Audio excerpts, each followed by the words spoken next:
Hello students, welcome back to our channel. EAMCET 2026 సంబంధించి students ఎవరైతే ఉన్నారో మీ అందరికైతే ఒక ఇంపార్టెంట్ అప్డేట్ అనమాట. ఎంసెట్ కౌన్సిలింగ్ సంబంధించి మనకైతే డేట్స్ అయితే గవర్నమెంట్ రీచ్ అయితే రిలీజ్ చేయడం అయితే జరిగిందనమాట. మీ అందరికీ ఈ వీడియోలో వచ్చేసి ఎంసెట్ డేట్స్ అనేవి మనకి ఎప్పుడు రిలీజ్ చేయబోతున్నారు, కౌన్సిలింగ్ డేట్స్ అనేవి, తర్వాత కౌన్సిలింగ్లో కావాల్సిన డాక్యుమెంట్స్ ఏంటి, మొత్తం క్లియర్గా మీ అందరికైతే ఈ వీడియోలో అయితే నేను క్లారిటీ ఇవ్వబోతున్నాను అనమాట. మీరు చేయవలసిన ఏం లేదు, వీడియో కింద వాట్సాప్ గ్రూప్ లింక్ ఉంటుందన్నమాట. అందరు వెళ్ళి ఇప్పుడే మన వాట్సాప్ గ్రూప్లో జాయిన్ అవ్వండి. వాట్సాప్ గ్రూప్లో జాయిన్ అయిన తర్వాత ఎవరికైనా సరే మీకు వచ్చిన ర్యాంక్ వైజ్గా మీకు మీ ర్యాంక్కి ఎలాంటి కాలేజెస్ వస్తాయి, ఆ కాలేజీలో ఫీజ్ స్ట్రక్చర్ ఎలా ఉంటుంది అని చెప్పేసి మీకు తెలవాలనుకుంటే మాత్రం ఇక్కడ మీకు మెంటర్షిప్ అని చెప్పి మీకైతే ఒకటి కనిపిస్తుంది కదా, ఈ నెంబర్కి వాట్సాప్లో మీరు మెసేజ్ చేసినట్లయితే అక్కడ మీరు మెసేజ్ చేయగానే మీ యొక్క ర్యాంకు, క్యాస్ట్, అలానే ఎంపీసీఆర్, బైపీసీఆర్ అని చెప్పేసి మిమ్మల్ని అయితే అడుగుతారు. ఇవన్నీ మీరు పెట్టిన తర్వాత మీ అందరికైతే ఒక పేమెంట్ వస్తుంది. ఆ పేమెంట్ మీరు కంప్లీట్ చేసుకున్న స్టూడెంట్స్ ఎవరైతే ఉన్నారో వాళ్ళందరికైతే వాళ్ళ యొక్క ర్యాంక్ వైజ్ కాలేజ్ పీడిఎఫ్ అయితే ఇవ్వడం జరుగుతుందన్నమాట. ఆ పీడిఎఫ్ని మీరు డైరెక్ట్ వెబ్ ఆప్షన్స్లో పెట్టుకుంటే సరిపోతుందన్నమాట.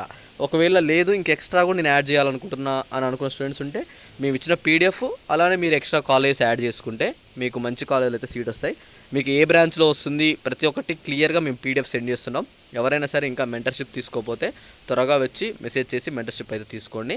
ఓకే, ఇక్కడ లేట్ చేయకుండా కౌన్సిలింగ్ గురించి చూసుకున్నట్లయితే మనకి ఇక్కడ ఎంసెట్ 2026 కౌన్సిలింగ్ వచ్చేసి మనకైతే ఇక్కడ ఏదైతే జూన్ 1st వీక్ నుంచి అయితే రిలీజ్ చేస్తున్నట్టు కొన్ని అప్డేట్స్ అయితే రావడం అయితే జరిగిందనమాట.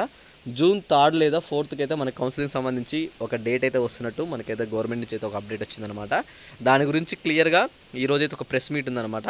ఆ ప్రెస్ మీట్ అయిపోయిన తర్వాత మనకి గవర్నమెంట్ నుంచి ఆర్డర్స్ అయితే రిలీజ్ అవుతాయి. అన్ని డేట్స్ ఇస్తారనమాట. ఫేజ్ 1 ఎప్పుడు, ఫేజ్ 2 ఎప్పుడు, వెబ్ ఆప్షన్స్ టైము, అలానే కౌన్సిలింగ్ టైము, స్లాట్ బుకింగ్స్ ప్రతి ఒక్కటి ఇస్తారనమాట. నెక్స్ట్ కౌన్సిలింగ్ డేట్స్ రిలీజ్ అవ్వగానే emset.nic.in అని చెప్పేసి మీకు అఫీషియల్ వెబ్సైట్ ఓపెన్ చేసి అక్కడ మీరు ప్రాసెసింగ్ ఫీ మీ యొక్క హాల్ టికెట్ నెంబర్లు ఎంటర్ చేసి ఫీ పేమెంట్ అయితే చేయాలన్నమాట. ఎస్సీ ఎస్టీ వాళ్ళకి ఒక అమౌంట్ ఉంటుంది, జనరల్ కేటగిరీ వాళ్ళకి అయితే ఒక అమౌంట్ ఉంది. అమౌంట్ పే చేసి మీరు అక్కడ నెక్స్ట్ ఏం చేస్తారంటే ఒక స్లాట్ బుక్ చేసుకోవాలి. ఆ స్లాట్ బుక్ చేసుకున్న తర్వాత ఎక్కడైతే మీరు స్లాట్ బుక్ చేసుకుంటారో ఆ కాలేజ్కి వెళ్ళి సర్టిఫికేట్ వెరిఫికేషన్స్ అయితే చేసుకోవాల్సి ఉంటుందన్నమాట.